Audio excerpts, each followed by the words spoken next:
అందరికీ నమస్కారం. నేను మీ కిరా కార్పేని. జగన్మోహన్ రెడ్డి కొద్ది రోజుల క్రితం ఒక ప్రెస్ మీట్ పెట్టి ఆ రోజు విపిఆర్ గారి మీద కొన్ని అనుచిత వ్యాఖ్యలు చేయడం జరిగింది. బురద జల్లే ప్రయత్నం, అబద్ధాలు. నేను ఎన్నోసార్లు చెప్పాను, సచిన్ క్రికెట్ ఆడతాడు, జగన్ అబద్ధాలు ఆడతాడు, ఇందులో నో డౌట్. అయితే వైవి సుబ్బారెడ్డి కింద అప్పన్న అనే ఒక వ్యక్తి ప్రైవేట్గా పిఏగా ఉండేవాడు. వైఎస్ఆర్సీపీ హయాంలో చురుగ్గా పాల్గొనేవాడు. వైఎస్ఆర్సీపీకి సంబంధించినటువంటి వైవి సుబ్బారెడ్డి బినామీ అని కూడా చెప్తారు. ప్రస్తుతం అతను ముద్దాయిగా కస్టడీలో ఉన్నాడు. ఎందుకంటే శ్రీవారి లడ్డూ ప్రసాదానికి సంబంధించినటువంటి కల్తీ నెయ్యిలో భాగంగా ఉండేటువంటి బోలే బాబా అనేటువంటి ఒక కంపెనీకి సంబంధించినటువంటి వాళ్ళ అమౌంట్ డైరెక్ట్ గా ఈ అప్పన్నకు సంబంధించినటువంటి అకౌంట్లో పడింది. అది నిర్ధారణ అయింది కాబట్టి కస్టడీలో ఉన్నాడు. దాంతోపాటు విశాఖపట్నంలో 12 ఫ్లాట్లు దొరికాయి. దాంతోపాటు 4,70,00,000 రూపాయల డబ్బులు కూడా ట్రాన్సాక్షన్ కూడా వాళ్ళు పట్టుకోవడం జరిగింది.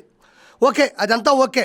ఇక్కడ జగన్మోహన్ రెడ్డి ఆరోపణలు ఏంటి అంటే, గతంలో విపిఆర్ గారు ఆయనకి చెక్ ఇచ్చాడు, డబ్బులు ఇచ్చాడు, కాబట్టి విపిఆర్ గారు కూడా ముద్దాయే కదా, విపిఆర్ గారే కదా ప్రోత్సహించిందని తెలివి తక్కువ మాటలు. ప్రజలు ఎంత తెలివిగా ఆలోచిస్తారు, ఏది మంచి ఏది చెడు అనేది వాళ్ళకే తెలుసు కదా. కాకపోతే ఏదో బురద జల్లే ప్రయత్నం. ఎందుకంటే ఆయన రాజకీయాల్లో ఒక అద్వితీయమైనటువంటి శక్తిగా నెల్లూరులో పేరు పొందుతున్నారు.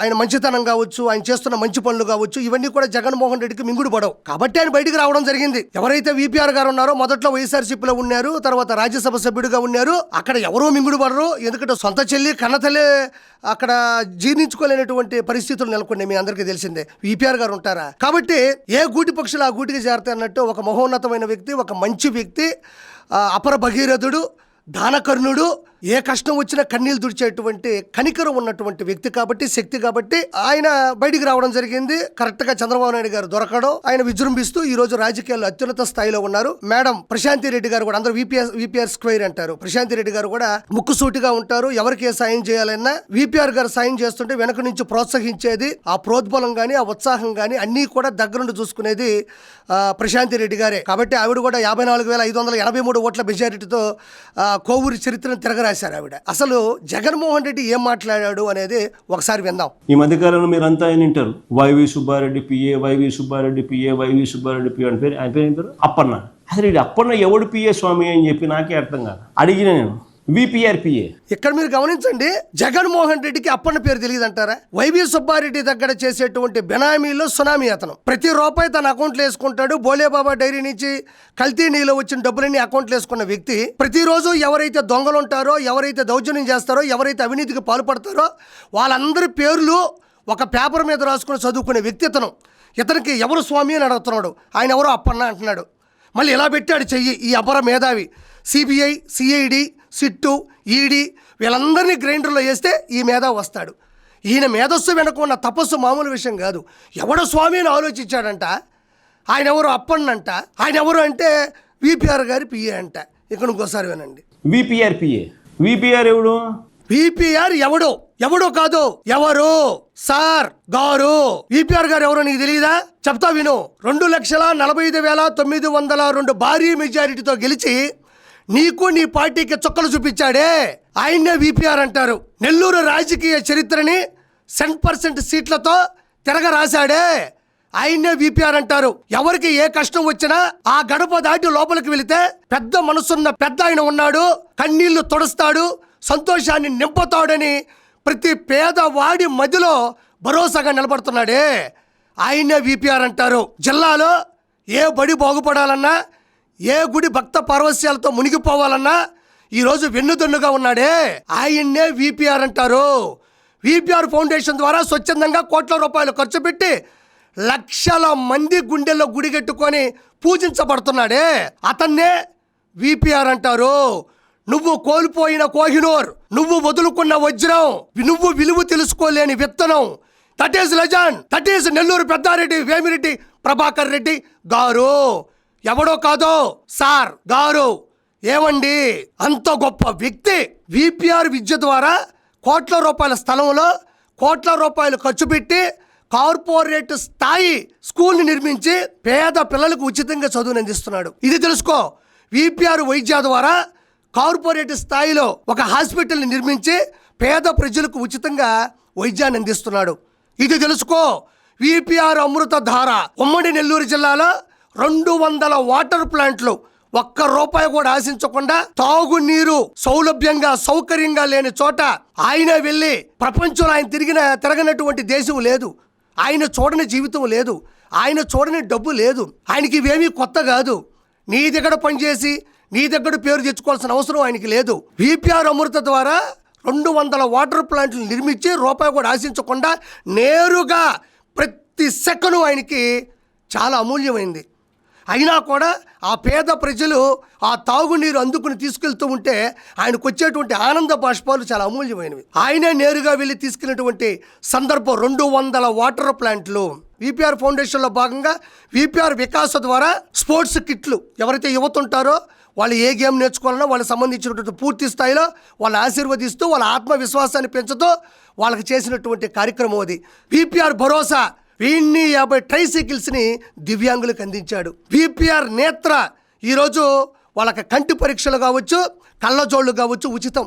ఎంతమంది అయినా ఎవరైనా ఎంత ఖర్చు అయినా ప్రత్యేకమైనటువంటి ఒక బస్సుని తయారు చేపించి అందులో ఎక్విప్మెంట్ని ఉంచి పరీక్షలు కూడా అందులోనే నిర్వహించి వాళ్ళకి పూర్తి స్థాయిలో రూపాయి కూడా ఇవ్వకుండా వాళ్ళకి ముందు చూపు కోసం కంటి చూపిస్తున్నటువంటి నెల్లూరు దైవం వేమిరెడ్డి ప్రభాకర్ రెడ్డి గారు, ఆయన సతీమణి వేమిరెడ్డి ప్రశాంతి రెడ్డి గారు. ఇలా చెప్పుకుంటూ పోతుంటే ఐక్య క్రిస్మస్ కావచ్చు, వెంకటేశ్వరి కళ్యాణం కావచ్చు, లక్ష దీపోత్సవం కావచ్చు, రొట్టెల పండగ కావచ్చు, ఆంధ్రప్రదేశ్లో ఉన్నటువంటి ఏ గుడికైనా ధారాళంగా విరాళాలు ఇచ్చినటువంటి గొప్ప వ్యక్తి ఎవరైనా ఉన్నారు అంటే ఆ దంపతులే.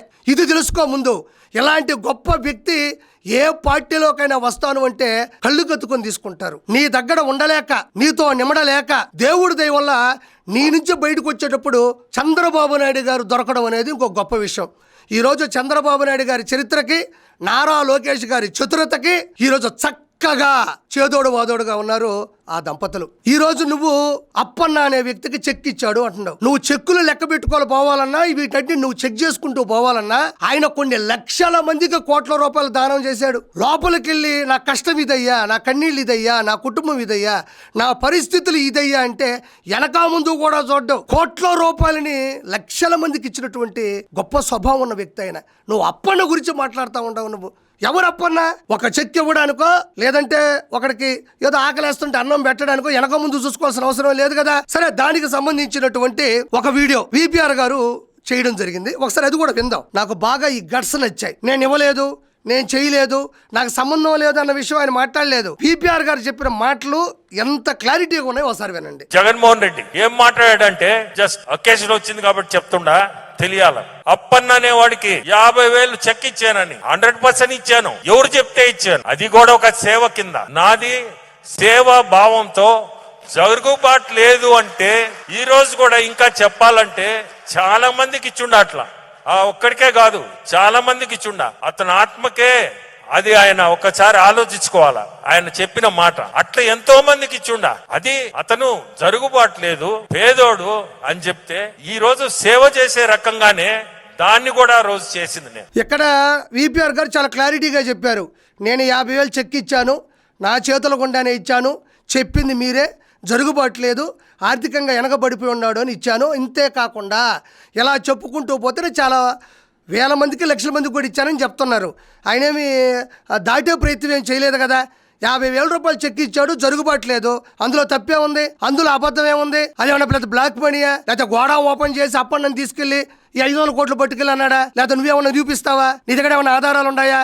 చెక్ ఇచ్చాడు, డబ్బులు తీసుకున్నాడు, అదేమన్నా పెద్ద క్రైమా? లేదా అదేమన్నా పెద్ద విచిత్రమా? కొన్ని వందల మంది వస్తారు, చదువు కోసం వస్తారు, భోజనం కోసం వస్తారు, కాలేజీ సీట్ల కోసం వస్తారు, ఆరోగ్యం కోసం వస్తారు, కుటుంబ సమస్యల వల్ల వస్తారు, అందులో తప్పే ఉంది. అది దానికి ఎవడు అని ఆలోచిస్తే అప్పుడు గుర్తుకొచ్చిందంట, విపిఆర్ గారి దగ్గర పనిచేశాడు స్వామి అని. ఏమన్నా నువ్వు నిజంగా ఒక మాజీ ముఖ్యమంత్రివేనా? నాకు అర్థం కావట్లేదు. ఏమంత పెద్ద విచిత్రం అది, ఏమంత పెద్ద వింత. వాల్యుబుల్ సమయము ఒక మాజీ ముఖ్యమంత్రివి నువ్వు మైకు ముందు కూర్చొని అది మాట్లాడతారా? ఏముంది అందులో? అయితే చిన్న విషయం, వీళ్ళు ఎలాంటి సాయం చేస్తారు విపిఆర్ దంపతులు అని అంటే, ఇంతకు ముందే ఒక 4 రోజుల క్రితమే జరిగినటువంటి ఒక చిన్న ఉదాహరణ ప్రూఫ్లతో సహా మీ ముందు పెడతాను, వినండి. అంటే వాళ్ళు ఎంతెంత మందికి సాయం చేస్తారు, ఎంతెంత సాయం చేస్తారు అనేది చిన్న ఉదాహరణతోనే నేను ప్రవేశపెడతాను. వేమిరెడ్డి ప్రశాంత్ రెడ్డి గారు కోవూరు ఎమ్మెల్యేగా ఉన్నారు. 54,583 భారీ ఓట్ల మెజారిటీతో గెలిచారు. మునిపెన్నడూ లేని విధంగా ఒక మహిళ అక్కడ ఎమ్మెల్యే అయింది లేదు, ఇంకొకరు అయింది కూడా లేదు. బాక్స్ ఆఫీస్ బద్దలు కొట్టే విధంగా గెలిచింది. అయితే కొడవలూరు జడ్పీ హై స్కూల్కి వెళ్ళి దానికి సంబంధించినటువంటి కొన్ని సమస్యలుంటే, కొన్ని మరమ్మతులుంటే, కొన్ని ఎక్విప్మెంట్ కావాల్సి ఉంటే ప్రశాంత్ రెడ్డి గారు గెస్ట్ గా వెళ్ళినప్పుడు ఏం మాట్లాడారో ఒకసారి వినండి. నేనైతే ఈ స్కూల్ బిల్డింగ్ మొత్తం చూసినప్పుడు ఇది వీళ్ళు సరిగ్గా అడ్జస్ట్ చేయలేదని కూడా నాకు అర్థమైంది. ఎందుకంటే ఉన్నది 300 చిల్లర పిల్లలు అన్నప్పుడు ఎన్ని రూమ్స్ ఉన్నాయో ఇక్కడ చూసుకొని ఏ రూమ్స్ పనిచేయట్లేదో, ఏ రూమ్స్ పనిచేస్తున్నాయో దాన్ని సరిగ్గా సెపరేట్ చేసుకోవాలని చెప్పి దానికి నేను ఆల్రెడీ ఆఫీసర్లతో కూడా మాట్లాడడం జరిగింది. సో వాళ్ళు కూడా నెక్స్ట్ వీకే ఈ స్కూల్ గురించి మొత్తం రిపోర్ట్ ఇస్తారు. దీనికి తప్పకుండా మన ఎంపీ గారి సహకారంతో విపిఆర్ ఫౌండేషన్ తరఫున ఒక 15 లక్షల రూపాయలు డొనేట్ చేసి ఈ స్కూల్ పిల్లలకి ఏదైతే వాళ్ళకి కాదు, ఏడ చూస్తుంటే నాకే గూస్ బంప్స్ వచ్చినాయి. నాకు కూడా క్లాప్స్ కొట్టాలనిపించింది. మరి నీకు అదే ఏం దోమలు కొట్టుకోవాలనిపిస్తుందో లేదో నాకు తెలియదు, కానీ కేవలం విపిఆర్ ఫౌండేషన్ ద్వారా కొడవలూరు జడ్పీ హై స్కూల్కి దానికి సంబంధించినటువంటి ఖర్చుల నిమిత్తం దాని బాగోగుల కోసం 15 లక్షల రూపాయలు నిధులు కేటాయించినటువంటి మహిళ. మచ్చు తొనకాయ లాంటివి. నేను ఇది పెట్టుకుంటూ పోవాలంటే గూగుల్ డేటా సెంటర్ ఉంది కదా, ఆ డేటా సెంటర్ మొత్తం సరిపోతుంది. ఇవన్నీ ఈ క్లిప్పులన్నీ తీసుకెళ్ళి దాంట్లో సేవ్ చేయాలంటే అన్ని గొప్ప పనులు చేస్తుంటారు వాళ్ళు. నువ్వు అప్పన్నకు పోయినావు, 50,000 అప్పన్నకు పోయినావు.